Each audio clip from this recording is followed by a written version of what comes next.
Shikues nderuar, ju përshëndes, jam rikthyer sërish në TikTok-u të ndalemi ditën e sotme tek zhvillimet e fundit në lidhjen e mesme dhe jo vetëm, ndërkaq siç e dim presidenti Donald Trump u takua me ekipin e sigurisë kombëtare në një moment kritik për vendimin ndaj Iranit, ndërsa dhe tensionet globale po rriten dhe diplomacia tashmë po mbetet disi deri në pikpyetje. Kam të ftuar ditën e sotme Elianos Kase. Përshëndes, kënaqësi.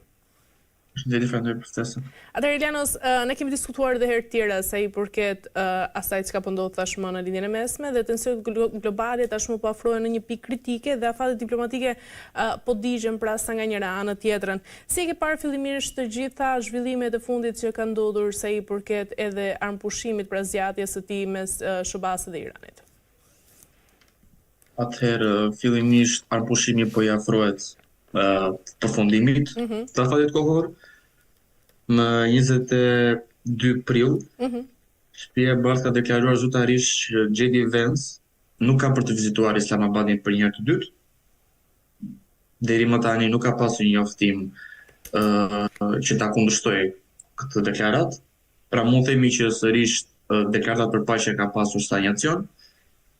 Në këtë rast sërish Sultanati Omani dhe Zvicra, Republika Helvetike e Zvicrës kanë dalë garant sërishmi për të vijuar dialogun e diskutimin me presidenti Trump në një nga deklaratat e shumta të tij, pasi siç e dim ai bën shumë deklarata që janë të vështira për të ndjekur dhe premteve amerikane në përgjithësi. Ka deklaruar së fundmi se nëse ngushtica e Hormuzit ka për të hapur prej Iranit, ata kanë për të pasur përfitime deri në $500 milion në ditë, gjë që shkon deri shumës aktuale që ngushtica ka pasur fillimisht dhe asaj që paguhet sot.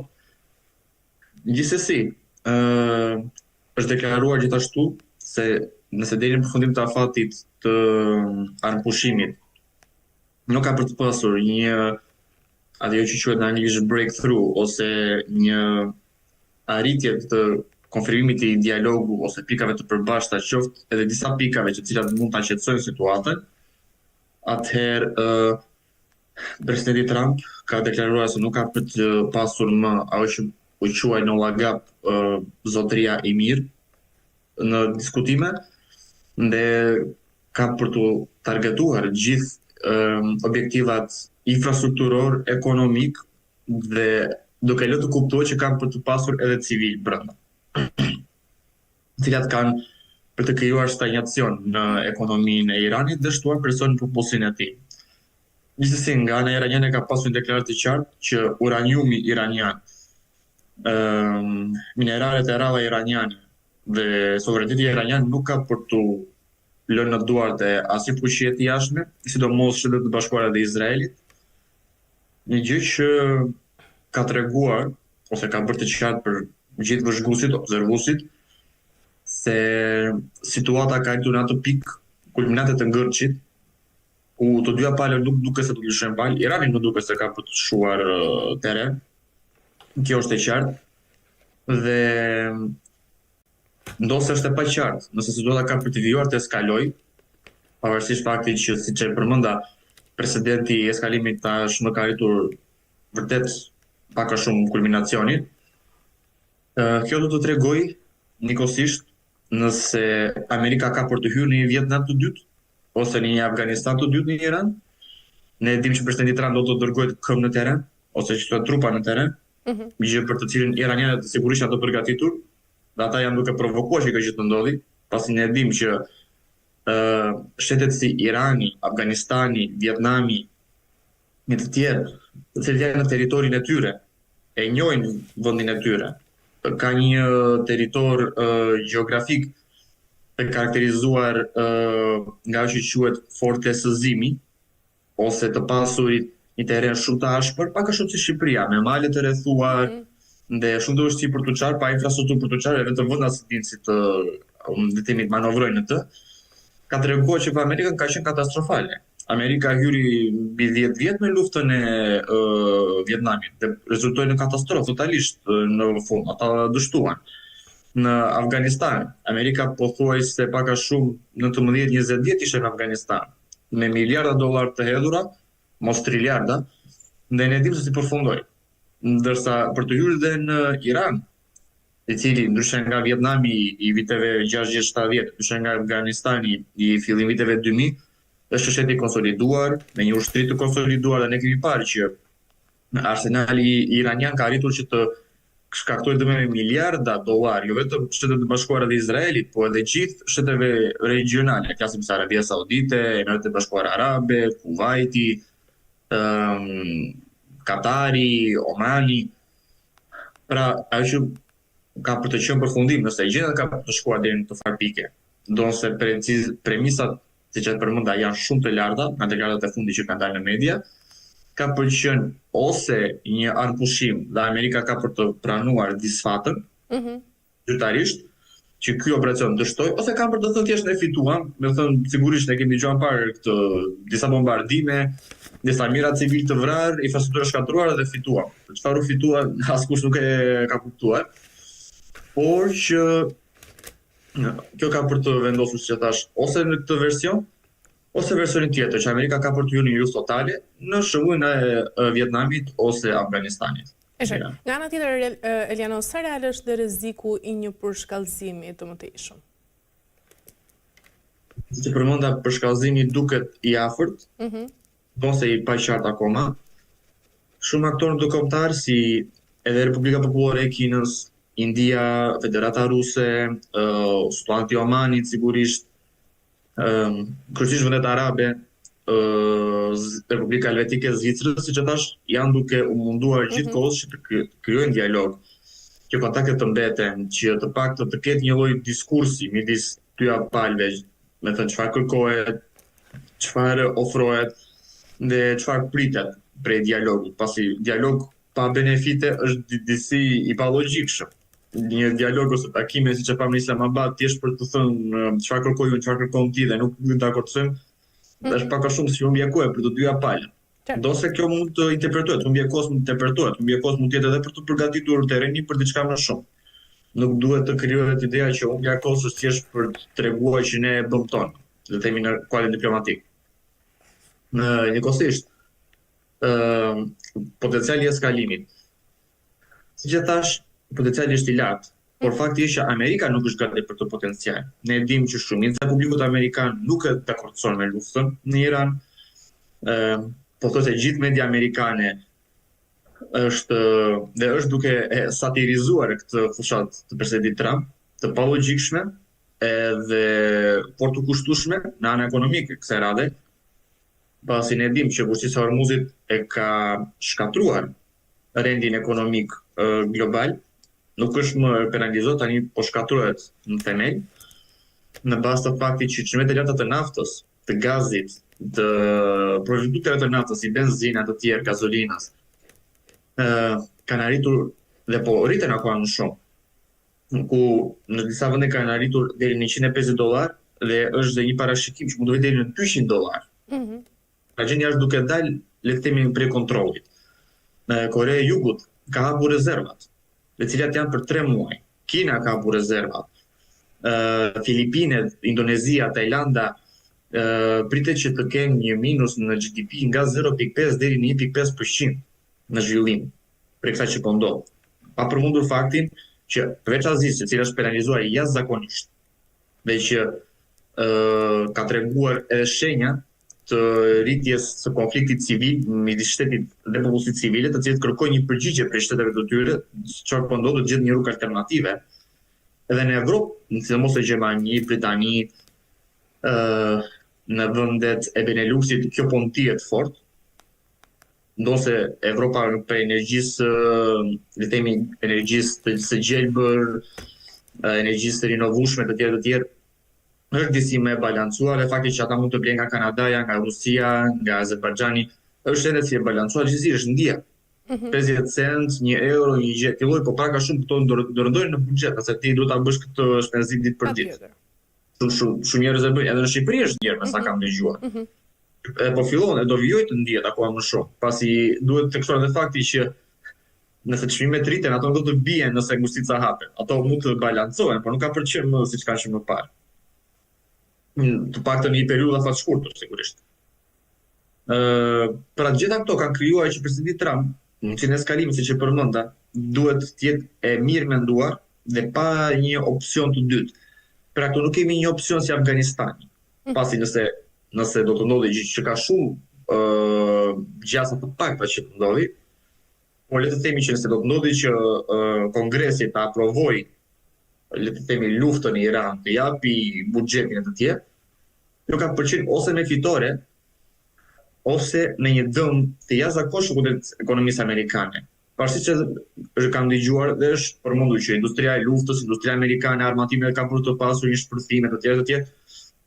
Kjo industri nuk është se do të impaktojë pak a shumë publikun civil, pasi pavarësisht se do prodhojnë armatime, bomba, granata, publiku në fund ditës duhet të përdor karburantin për transport, duhet të përdor gazin, benzinë e tjera për të ngrohur, duhet të përdori transportin publik në disa pjesë të Amerikës, të cilat prapë kanë për të impaktuar për çmimeve.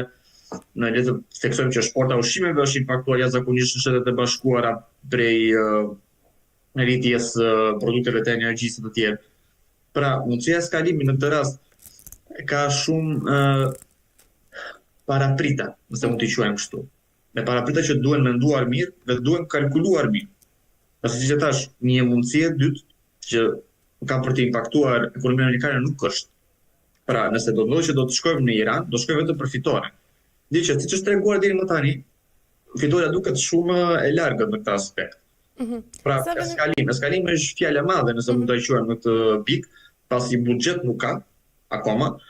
Rrezik kombëtar për Amerikën nuk ka, ndonse u mundua për disa mediave pro administratës të thuaj që Irani do të bombardojë Kaliforninë, domethënë gjëra që edhe kur dëgjon duken përqeshur. Sa vendim të anëshe Elianos rolin e Pakistanit në këto negociata?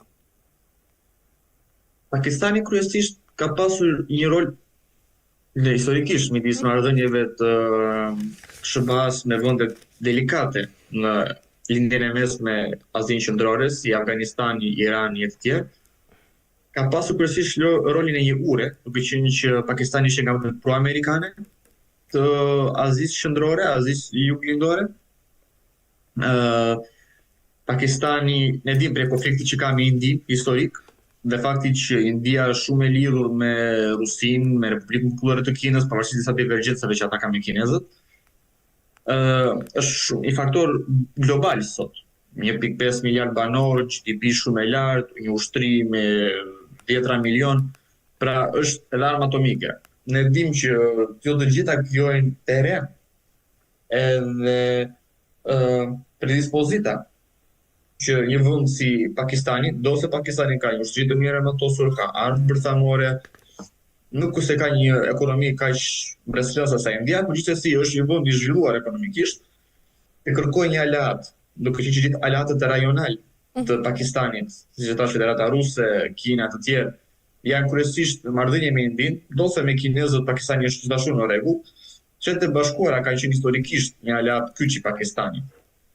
Kryesisht në kontekst të faktit që le të themi Pakistani ka ditur gjithmonë ta balancojë influencën kineze, influencën amerikane. Ndërsa India ne dim që India shpesh së fundi ka konflikt të hapur me SBA në lidhje me blerjen e gazit dhe naftës ruse, në lidhje me participimin në BRICS, në lidhje me rolin e saj në rritje në Azinë Juglindore, marrëdhënien e saj me Myanmarin e të tjerë.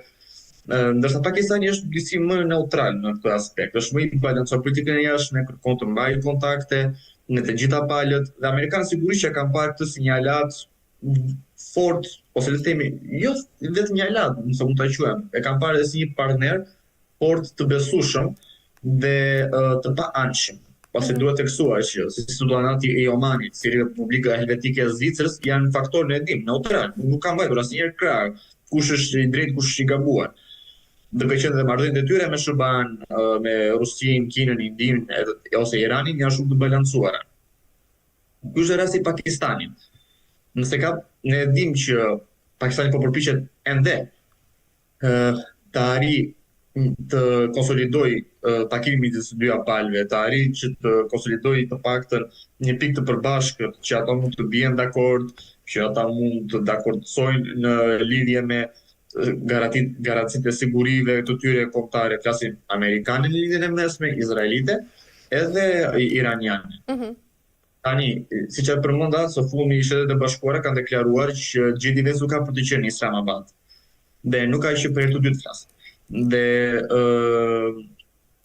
nuk ka pasur edhe një deklarat nëse Omani ose Zvicra kanë për të përdorur si një vend takimi dytë ose territor neutar për takim të dytë. Gjë që tregojnë që pavarësisht le të themi efortës, përpjekjeve dhe gjithë angazhimit diplomatik të Pakistanit, duket se takimi nuk ka qenë aq produktiv sa të paktën palë amerikane kanë pritur, ose amerikanët e kanë anulluar, iranianët janë ende të gatshëm për të krijuar dialog. Gjë që mbetet për të parë nëse Pakistani do të përpiqet sërish që të krijojë dialogun të dyja palëve, ose do të ngelet në dorën e një faktori të tretë, siç thash Omani, Zvicra, ose ndoshta edhe një vende si Kina dhe Rusia kanë dalë garant që mund të krijojnë të themi kontakt ose terren të përshtatshëm për të takim. Mbetet për të parë, duhet theksuar, në vizitën e presidentit Trump në Republikën Popullore të Kinës. Kjo vizitë akoma është duke u shtyrë për shkak të konfliktit në Iran. Por mendohet, supozohet, nësa kam lexuar edhe në mediat ruse, që kjo vizitë në Kinë ndoshta mund të shërbej edhe si le të themi platformë për diskutim me dy shtete shumë delikate, si suponi me SBA-n, Irani, me të cilën siç po e përmendim SBA-ja është në konflikt të armëtosur, dhe Korenë e Veriut. Pra, ndoshta Kina do të jetë vendi, ndoshta disi e papritur në shumë aspekte, që ka për të bërë ato thyerjen ngrijes së bisedimeve, dhe ka për të arritur që të ulin së bashku iranianët dhe amerikanët në një marrëveshje, dhe njëkohësisht amerikanët dhe Korenë e Veriut në një marrëveshje. Dhe si, mbetet për të parë, pasi siç e thash, deklarata nuk ka pasur nga Shtëpia e Bardhë, dhe arbushimi po i afrohet fundit, kështu që është akoma e paqartë çka ka për të ndodhur. Elenos, nga ana tjetër, pas dështimit për të marrë sigurisht një përgjigje konkrete sa i përket këtyre negociatave, SBA nga ana tjetër përballet edhe me dilema të tjera edhe më të mëdha, pra rrezikoni gjithë kjo situatë tashmë të dëmtojë besueshmërinë e saj si një fuqi globale? Besueshmëria SBA-s si fuqi globale është e dëmtuar. Nuk ka pse të thuhet a ka për të dëmtuar, ajo është e dëmtuar.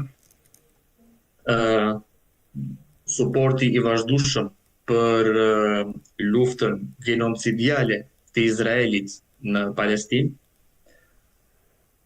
fakti që pavarësisht se Kombet e Bashkuara e kanë quajtur veprimet ushtarake të Izraelit si genocid në Palestinë, SBA-ja i ka mohuar, dhe administrata e SBA-s vijon zyrtarisht që të suportojë ekonomikisht, me armatime dhe politikisht, diplomatikisht qeverinë e Benjamin Netanyahut. Lufta e cila ka ngecur e SBA-s në Iran, dhe që nga një operacion 3 ditor ose 2 javor maksimumi, 3 javor, shkojnë në një operacion që ka vjetur mbi 1 muaj, dhe siç e dim ka penalizuar gjithë ekonominë botërore, po trondi themelit e ekonomisë botërore dhe po e çon GDP-n globale nga minus 0.5 deri në minus 0.1-0.2%. Rritja ka përqyrë me minus në gjithë ekonominë globale për kësaj. Pa të përmendur faktin e kërcimeve të Groenlandës, ne dim se presidenti Trump, administrata e presidentit Trump ka disa herë provuar dhe bërë presion në lidhje me aneksimin e Groenlandës, përdorimin e forcës për të aneksuar Groenlandën, kërcënimeve kundrejt liderëve evropian dhe partnerëve historik të SBA-s, ofendimin publik ose poshtrimin e tyre me anë të një gjuhë jo politike ose le të themi jo diplomatike për kryetarin e një prej superfuqive botërore. Dhe njëkohësisht, gjithë ato veprime kanë çuar edhe atë që ne e dim. Sot shumë vende e largojnë SBA-s, shumë vende nuk kanë besim te le të themi politika e jashtme ose imazhi politik i SBA-s, që ne jemi mësuar historikisht ta shikojmë, dhe njëkohësisht dhe ushtarakisht i SBA-s, pasi nëse një vend superfuqi që ka një nga 2 ushtrisë së bashkuara me Rusinë më të mëdha në botë, ka ngecur në një vend i cili nuk ka as armë bërthamore, nuk ka suport, po është një vend kryesisht i bazuar në resurset e forcës të tij. Pra, çfarë mund të pritet në kontekstin e mbrojtjes në këtë aspekt? Dhe duhet të teksuar që shumë vende, Republika e Kinës, Afganistani, India, Rusia janë duke mësuar për kësaj. Pekini është duke e parë në mënyrë shumë të vëmendshme diçka që po ndodhet si në Ukrainë, ku është arsenali i NATO-s duke luftuar, dhe ne dimë që gjitha provat e arsenalit të NATO-s që kapen prej palës ruse shkojnë në Kijev dhe Kore të Veriut, ata janë duke mësuar jashtëzakonisht për kësaj, dhe në Iran, kur sërish të gjitha format filmike, materiale, mënyrë të organizimit të luftimit, gjitha janë duke kaluar si rrugë informative në Pekin, Moskë ose Phenjan. Pra, çfarë Amerika është duke bërë sot, është duke i mësuar këto vende se çfarë do të ndodhi, dhe ato janë duke të përgatitura nesër, nëse një gjë ka përdorur kundrejt tyre.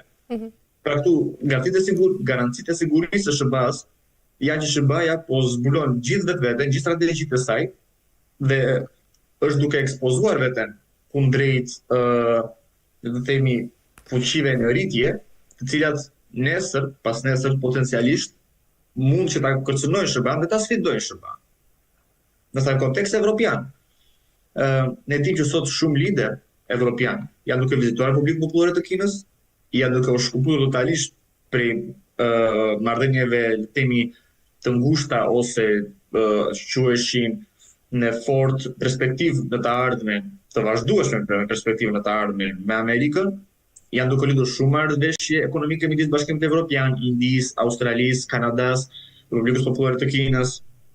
Janë duke u lidhur marrëveshje të veçanta midis vendeve. Ne dimë që deri më tani Irlanda, Finlanda, Franca, Spanja, Italia, Gjermania, pra vendet kyçe të Bashkimit Evropian dhe të Evropës, gjithashtu edhe kryeministri Starmer i Britanisë së Madhe kanë vizituar Republikën Popullore të Kinës dhe kanë lidhur shumë marrëveshje dhe memorandume bashkëpunimi me Republikën Popullore të Kinës. Pra ne nuk kemi këtu vetëm një shkëputje nga sistemi i sigurisë ushtarake të SBA-s. Ne kemi këtu dhe një shkëputje nga sistemi i sigurisë ekonomike të SBA-s.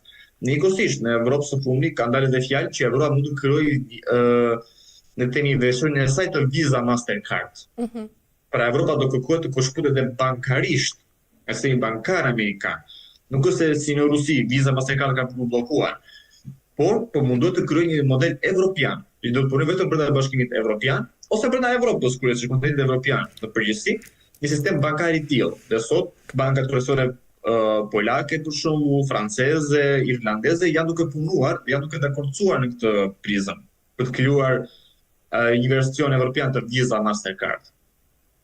Pra, to tregojnë që Amerika nuk po shikohet më si bastion i sigurt, që një aleat i sigurt në çdo aspekt, jo vetëm ushtarak, por edhe ekonomik, financiar, politik dhe temi social, në kuadër të mediave sociale, për të ardhmen e Evropës, por edhe të partnerët të tjerë, si Kina, India, Pakistani, Rusia.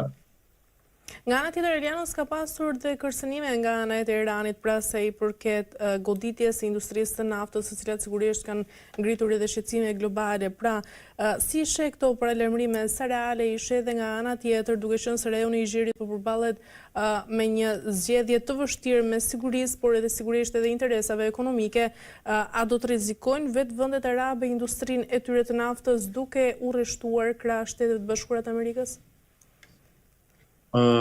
Fillimisht duhet të tekstuar fakti se industria e naftës është impaktuar drejt për drejt për këtyre bombardimeve. Fakti se SBA-ja është duke vijuar kërcënimin në anën e bombardimeve, po njëkohësisht edhe në anën e përplasjes ushtarake me këmbë në teren, ka vendosur të gjitha industritë e naftës të vendeve arabe një gjendje alerti, pas nuk di se ka përfshirë reagimin e saj, siç e përmenda.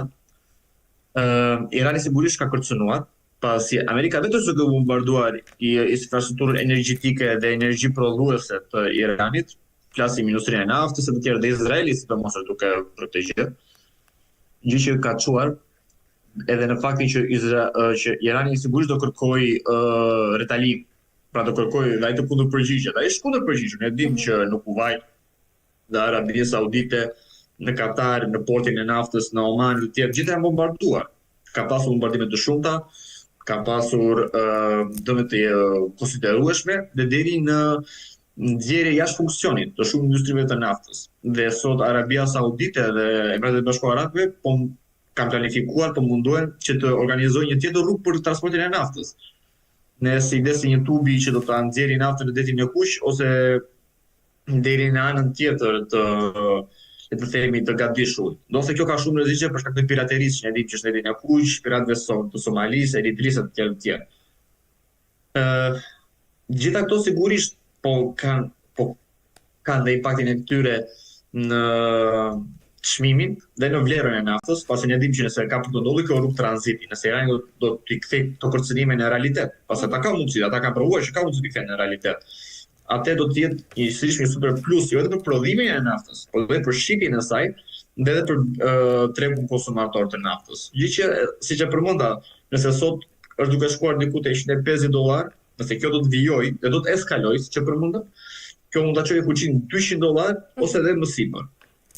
Gjë që sigurisht për ekonominë globale ka përqen katastrofale, pasi ne dimë sa më shumë rritet nafta, aq më pak ka për të qenë premisa që nafta të ulet në një periudhë afat shkurtër, gjë që do të krijojë një impakt afatgjat në gjithë ekonominë botërore, siç është duke treguar së fundmi në Azi, që shumë vende, sidomos pasi ka ndjekur së fundi edhe ato në Kore të Jugut dhe Japoni, janë impaktuar aq fort sa dhe konsumi i atyre klasësh që ne quajmë klasa ende e pa hyrë në tregun e punës, janë studentë, stazhierë të tjerë, është impaktuar jashtëzakonisht. Dhe ka rritur shumë standardin dhe nivelin e jetesës në kontekstin e shpenzimeve të larta që janë shtuar prej naftës. Deri edhe në bllokim. Shumë pika karburanti për shembull në Azi sot kanë tarifa ditore sa naftë do të shesin. Ato vjen në pankarta ose banderola që sot do të shiten vetëm 2 ose 3, flasim në shifra jo reale, 2 deri në 3 litra naftë, kaq, nuk ka pasur më gjithë ditën. Pra po hyn deri në atë që ne quajmë racio me pak a shumë si me kupona, regjimi kuponave që ka qenë njëri në kohën e komunizmit. E qartë. Mirë, Elienas, ndërkaq për ta mbyllur do doja të na shpjegoje se çfarë ka ndodhur ku thuhet se dronët rus kanë shkelur kufijtë e Estonisë dhe Letonisë. Çfarë ka ndodhur realisht? Atëherë, pika kryesore le të themi e konfliktit ose zhvillimeve të përplasjeve të paqarta ende ushtarake sot midis Rusisë, NATO dhe Bashkimit Evropian është Balltiku, kryesisht vendet balltike. Le të themi incidenti që ka ndodhur është ende i paqartë, pasi nuk ka pasur një deklaratë të qartë ende, ndosë disa media ruse, jo të gjitha, disa prej tyre, ato që mbajnë si më independente akoma, kanë theksuar që ka pasur një trajektim të dronëve afër këtyre kufive për manovra ushtarake, por nuk ka pasur një kalim të territorit të këtyre vendeve. E qartë. Dhe kjo mund të provohet shumë lehtë prej gjurmëve në radar të këtyre dronëve dhe mënyrës se si ato manovrohen, pra planit të manovrimit të dronëve dhe se ato mbajnë të gjitha, kurse Rusia i mban gjithë objektet ajrore që ata fluturojnë, i mban në database të dhëna dhe arrit i gjurmoj, pra gjurmimi i tyre ku kanë kaluar të tjerë, ato gjitha le të themi hidhen në drafte dhe ato mund ta provojnë që nuk ka qenë. Ka qenë afër kufijit, po vazhdimsi për këtë afër kufijit. Afër kufijit është edhe zona neutrale midis dy kufive. Po nuk është pjesë as e kufijit as i vendit. Dhe ajo që quhet në anglisht no man's land, ose toka që si përket askujt. Njëkohësisht, nga ana e shtetit rus, për shërbimeve të shtypit zyrtar, ka qenë fakti që ky është thjesht provokim, nuk ka pasur dron, kjo janë thjesht fake news, të cilët po mundohen që të krijojnë eskalim, të kemi përballje të tjerë. Ka pasur edhe deklarata që fakti është që këto mund të jetë dronë Ukrainas, që këtë është provokim, ata kanë dashur të hyjnë në Rusi dhe kur nuk kanë arritur do të hyjnë në Rusi, janë përdorur si mjet për të bërë presion, për të treguar që rusët kanë po bëjnë provokime të tjerë. Pra është edhe paqartë. Nga vetë Bielorusia për shembull, një aleat i Rusisë që kufizohet me dy vende balltike, Lituaninë dhe Letoninë. Ata njëkohësisht nuk kanë mbajtur qendrim, kanë thënë që ne nuk kemi diktuar asgjë në radarët tanë afër kufive. Gjë që ka bërë sotën edhe më komplekse, pasi tu kemi dy përballje. Përballja e parë është midis medias, atyre pak mediave independente ruse, brenda Rusisë flas, të cilët kanë thënë që ka pasur, por nuk ka qenë e këtij lloji, dhe vetë shtetit rus, i cila në mënyrë kontradiktore ka thënë që nuk ka pasur fare dron. Nuk ka, ky është thjesht fake news, një provokime të tjerë. Pra këtu kemi dy përballje brenda Rusisë në këtë aspekt, dhe fakti që faktorët e jashtëm si Bielorusia kanë thënë që nuk kanë diktuar asgjë, pra ata nuk mund të flasin dose çfarë ka ndodhur, dhe nga vende balltike, që të cilët kanë thënë që ka pasur diçka. Pra, nëse ka pasur diçka apo jo, kjo nuk është e qartë akoma. Nëse dronët kanë qenë rusës e Ukrainas, pra provokime të thënë diçka për të kërkuar një precedent për të krijuar konflikt kufitar,